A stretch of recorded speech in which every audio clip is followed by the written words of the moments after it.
So here we have the BMW 118i on a 67 plate. I'm going to start off by showing you around the outside of the car, and then we'll hop in and run through some controls on the inside.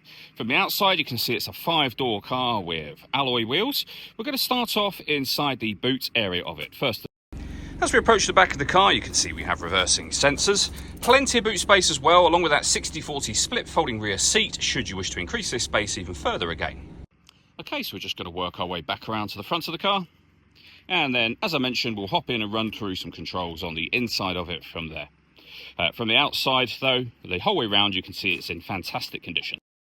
Just briefly before we climb in, I think it's well worth seeing the interior from this exterior point of view. There's plenty to run through on the dashboard, so let's hop in and we'll do that now.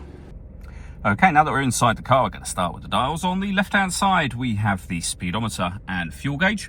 On the right-hand side, the rev counter.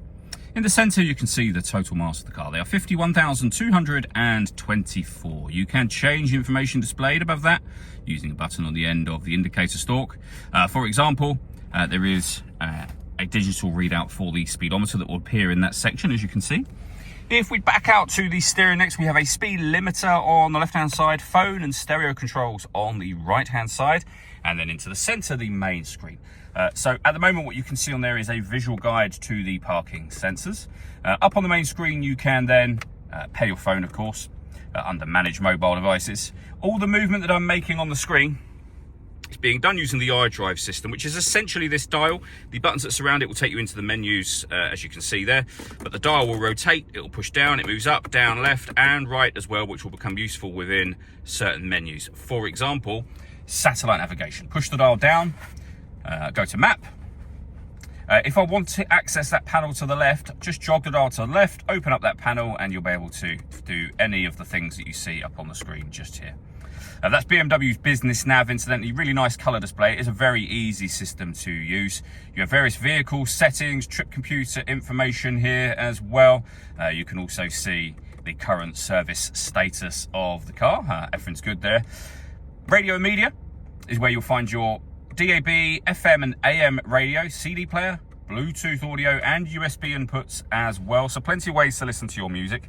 Hazard warning lights, deadlock so you can lock and unlock the car doors. We have the volume for the stereo, the CD player, and then underneath that, the climate control. You can adjust the direction you'd like the air to be distributed in, the temperature, the fan speed, and then underneath that, that's your air conditioning off, back on again, or hit auto. The car will now take full control of the fan speed and the direction of the air to maintain this temperature. Press auto again, you'll go back to whatever settings you had that on previously. Underneath that, we have some storage. We have 2 cup holders, a 12-volt charging socket. You can see the key just there. To start this vehicle, you need to make sure the key is in the vehicle with you, and then this button will start the car. The button above it turns off the stop and start. This car is designed to cut out when it's stationary in traffic to save you fuel. The gear lever for the fully automatic gearbox. We can turn off the traction control. We can change the driving setup of the car from here as well. So you are able to put the car into Sport, for example, Sport Plus, Comfort, which is your everyday driving, and Eco Pro as well. All that leaves me to say is thank you for taking the time to watch this video. If you'd like to come and see the car in person and have a test drive, please feel free to give us a call here at Surrey Specialist Cars. We'd love to hear from you.